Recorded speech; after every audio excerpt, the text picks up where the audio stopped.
My name is Vickie Remoe, and I am the Communications Manager for the COVID-19 Action Fund for Africa. In August, 30 of the world's leading community health organizations announced the COVID-19 Action Fund for Africa, a radically collaborative initiative to mobilize resources to provide personal protective equipment for 1 million community health workers serving over 400 million people in over 20 African countries. The COVID-19 Action Fund for Africa, CAF-Africa, works with governments to support ministries of health to aggregate and address the unmet need for COVID-19 related supplies for community health workers. To date, 12 countries have received up to a 6-month supply of PPE, including Côte d'Ivoire, the Democratic Republic of Congo, Lesotho, Liberia, Malawi, Mali, Mozambique, Rwanda, Sierra Leone, Uganda, Togo, and Zimbabwe. The fund has made a big impact quickly, but there is much work to be done to safeguard essential health services at last-mile communities. Over the coming weeks, CAF-Africa is mobilizing additional resources to get PPE to CHWs in Angola, Ethiopia, Kenya, Nigeria, and Zambia. Community health workers are the lifeline for health services for millions of African citizens. We must prioritize their safety during this pandemic. While the challenges are great, they are not insurmountable. CAF-Africa, with the support of the World Food Programme, has delivered over 275 tons of PPE from China to last-mile communities in Africa. We've got a lot more work to do. Please welcome Dr. Madeleine Ballard, Executive Director of the Community Health Impact Coalition. Basically, as COVID-19 spread in March, the demand for PPE grew by a factor of 100 and prices skyrocketed. And so a global shortage of gloves, masks, and eye protection obviously affected all health workers. But it quickly became apparent to the Community Health Impact Coalition back in March that the brunt of this shortage was falling on low and middle income countries and community health workers in particular. Not only was there an absolute shortage, but there was a major distributional problem as well. We saw in country after country that CHWs were being excluded from national PPE projections despite the life-saving work that they undertake. And this is having devastating consequences.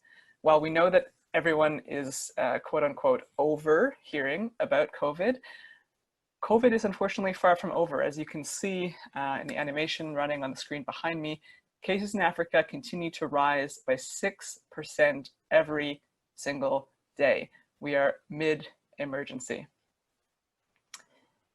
Community health workers are, meanwhile, at the front lines preventing, detecting, and responding to this outbreak.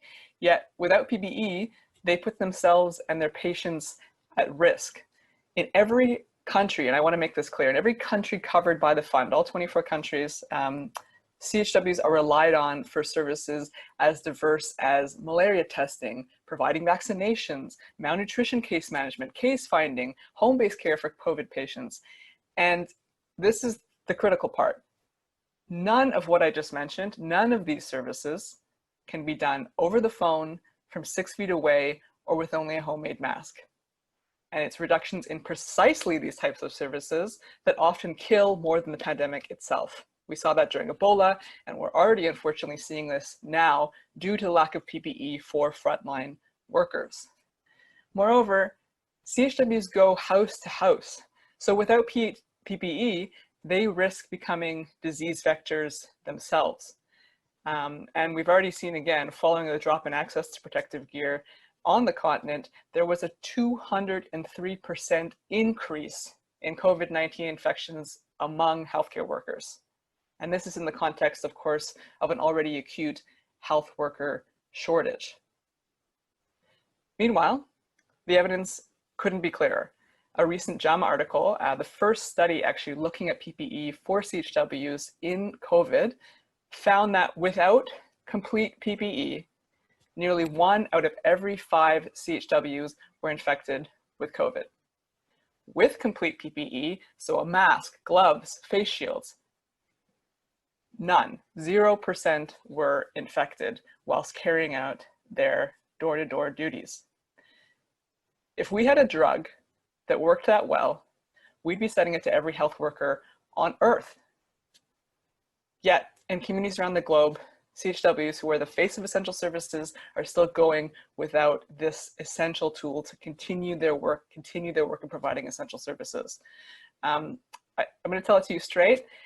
The unequal distribution of PPE, we think, reflects the existing biases about the worth of the life-saving work that CHWs do, and it needs to be corrected. There needs to be a preferential option to correct it, and that's what we tried to develop here. PPE, from an epidemiological standpoint, very clearly should be distributed based on the services provided, not on the service provider. And that's what we all got together here to correct. So to address this problem, this amazing team worked with countries to scope and actually quantify PPE needs for CHWs providing essential health services in 24 African countries. And basically, as Muhsin shared, everything that this fund is doing is 100% evidence-based, verified with ministries of health, and based on these verified projections. And our rapid analysis, and you can see that on the screen here now, found that the need for PPE was immense. Over 400 million pieces of PPE were needed to protect these workers, to maintain the essential health services that, again, so often get disrupted during pandemics and are at risk of being disrupted literally as we're speaking to you now. But to respond to this crisis, we did what so many of the organizations involved, and as Muhsin mentioned, there are over 30, plus all of our Ministry of Health partners. We put in place a plan to both meet this acute need, because again, we're in a crisis, even though it might not feel like it, we are absolutely in a crisis. You saw that case rate climbing, while at the same time, building health systems for the long term. How can, at this moment, we use PPE as a wedge to further institutionalize community health workers within ministries of health and within health systems across the globe? Now we'll hear from Tapiwa Mukwashi, Senior Manager Supply Chain from Village Reach. So our solution has been to embrace radical collaboration to protect community health workers. And this has been seen through a shift from the traditional approach where organizations have been viciously guarding their pursuits to one where organizations welcome deep collaboration. As highlighted by Madeleine, under the CAF-Africa initiative, 30 organizations spanning 24 countries in sub-Saharan Africa have come together to cooperate in establishing a supply chain operation to deliver PPE to the last mile as part of a coordinated emergency response effort. I want to go over 3 strategies that have been important in this work. We knew that in order to mobilize resources, we had to accurately quantify what was needed to protect community health workers. We hear over and over again that we needed 448 million pieces of PPE, and to achieve this figure, we undertook a joint determination of need. This included a quantification and a gap analysis. And to achieve a broad buy-in to allow organizations to rally behind the quantification, we used a participatory approach that recognized national systems, that recognized national structures established to focus for medical commodities within the ministries of health.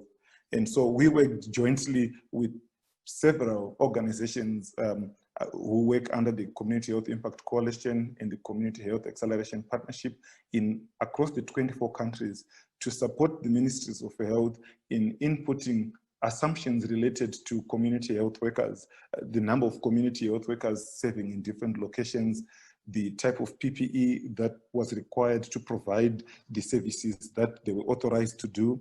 And it was very important for us to ensure that this quantification was done under the ambit of existing structures and mechanisms, because we want to ensure that this effort adopts a system strengthening approach in a way that where a system to focus for community health workers does not exist, we contribute to establishing it. Where a system exists to focus for community health workers, we provide additional technical support that ensures that the community health workers are recognized, included in supply planning and the following budgeting processes. And through this process, we have been able to see that a number of ministries of health across the 24 countries are now more aware of the number of community health workers working on different projects in the geographies that they provide.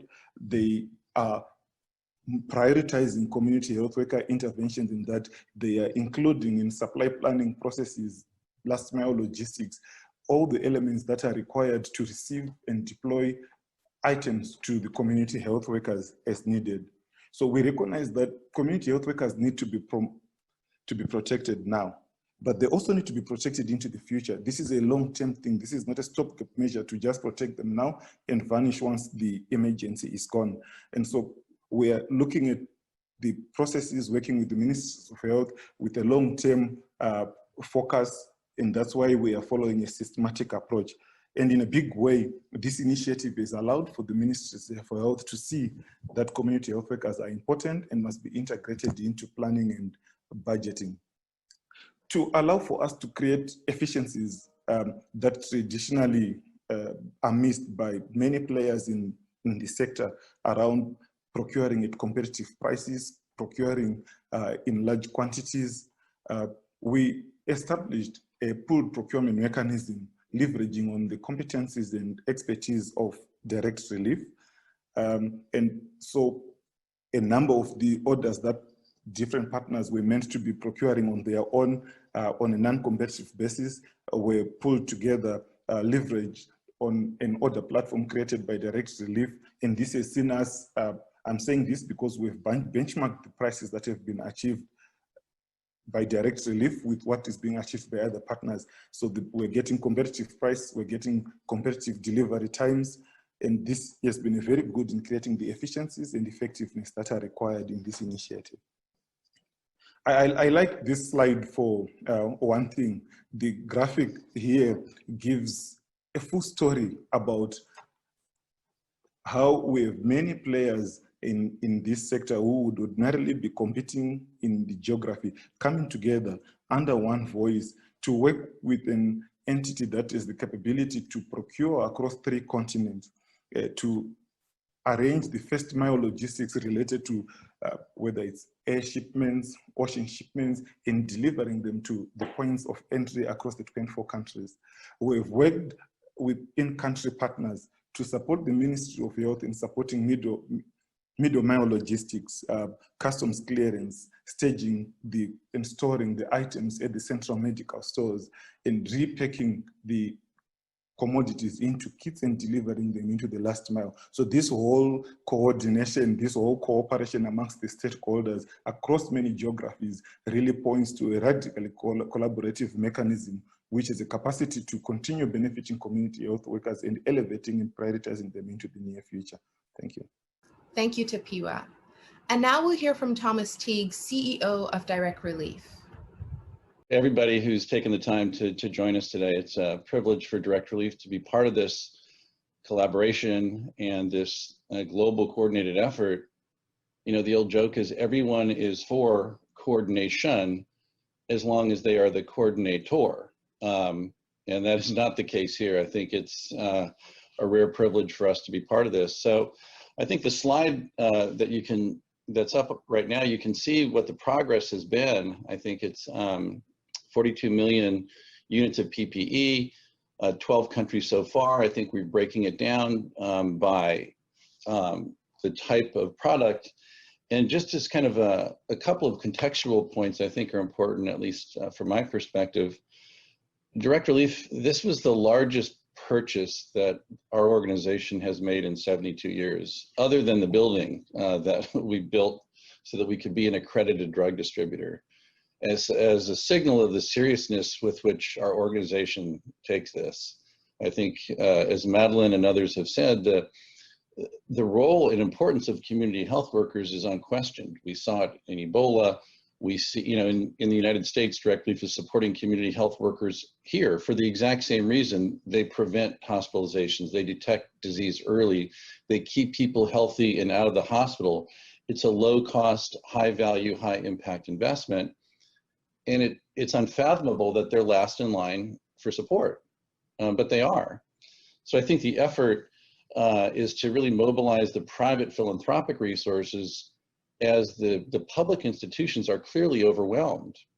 By way of contrast, the WHO reported recently what their provision has been for this effort. And I think you can see, they reported that they've been able to provide 3 million surgical masks, and the consortium has delivered 22 million so far, plus 500,000 KN95 masks. WHO reported that they were able to provide 2 million gloves. The consortium has provided 35 million. WHO reported they could provide 200,000 surgical gowns. The consortium has provided 975,000 so far. WHO reported they could have provided 100,000 face shields, and the consortium has provided 850,000 so far, and we're still far short. So I think that, as an example, that's a pretty sobering reality, and it's not a criticism of WHO. It's an observation of what's needed to complement their efforts, and those are the ministries. It's unreasonable to expect that here in the United States, where we're struggling to just do PPE, that we can expect countries with far fewer resources to mobilize and connect them on their own without some help. So I think the idea and the urgency of it has been clear. The value of community health workers is proven. And so it's been a real privilege for Direct Relief to join with the 29 other groups and put forward both what we do, and work with all those. For everyone listening, I think it's, it's a rare occasion where, everyone's expertise and what they bring is leveraged by everyone else's, including anyone who contributes funds.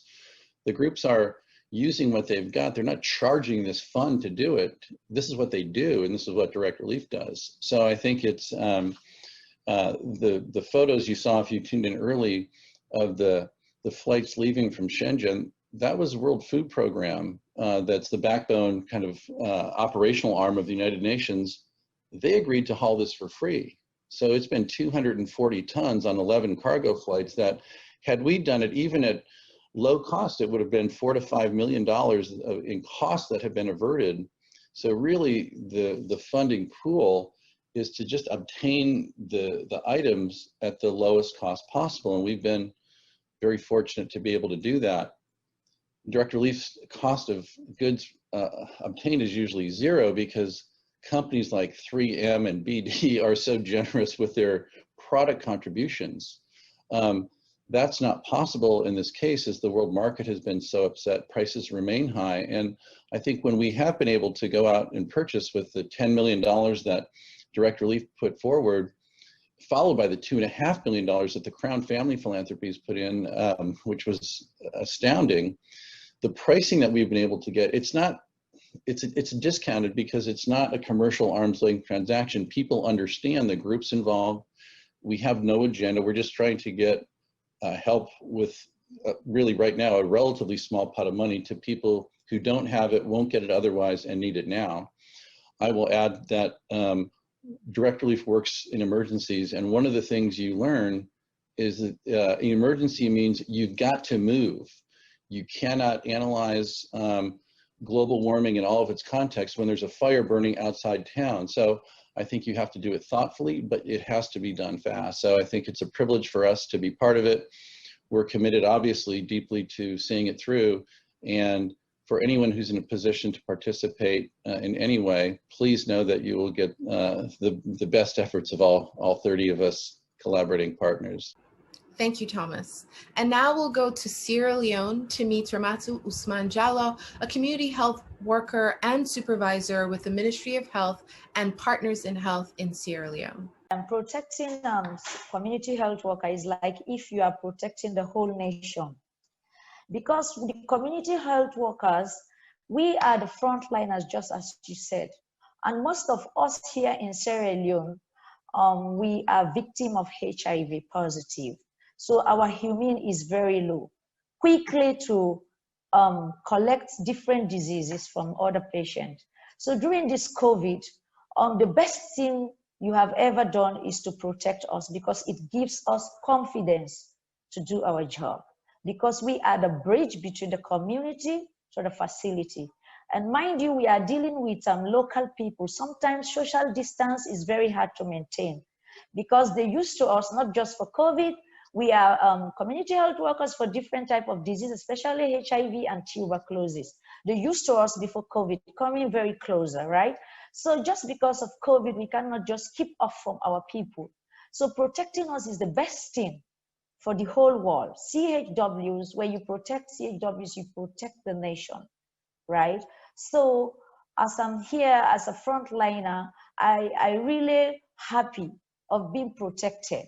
So PE is necessary for me to do a better job, because it gives me the confidence to go closer, to move to the last step, the last door, right? So it's very, very important. I think it's not just PPE for all, but PPE forever for CHW, right? Because we go out there meeting with different affected people, then coming back home to meet our own people, you know, is very risky. So PPE forever for CHW, I advocate for, right? So I don't think I have to go further. It's just, I'm saying here, it's necessary for community health workers to be protected forever, because we are there to do every work for everyone that needs assistance. PIH have done a lot. They have taken us from somewhere. Then we want to take people from somewhere too, right? As you can see, PIH have changed my life from being a patient, now at least a supervisor that we supervise people that look after sick people. And I enjoy doing the job. Thank you very much. Thank you, Ramatu. Community health workers like Ramatu test and treat malaria, they do assessment for malnutrition, and they support pregnant women. They also provide community education on COVID, and they can increase practices such as universal mask wearing, as well as referring suspected COVID-19 cases. Our objective at CAF-Africa is to create a virtuous cycle where community health workers can maintain essential health services while allowing them to safely prevent, detect, and respond to the coronavirus. But none of that's possible without PPE. With PPE, there's a virtuous cycle of supported community health workers ensuring safer and healthier communities. We must protect community health workers and provide them with the PPE they need, not just today, but always. Thank you.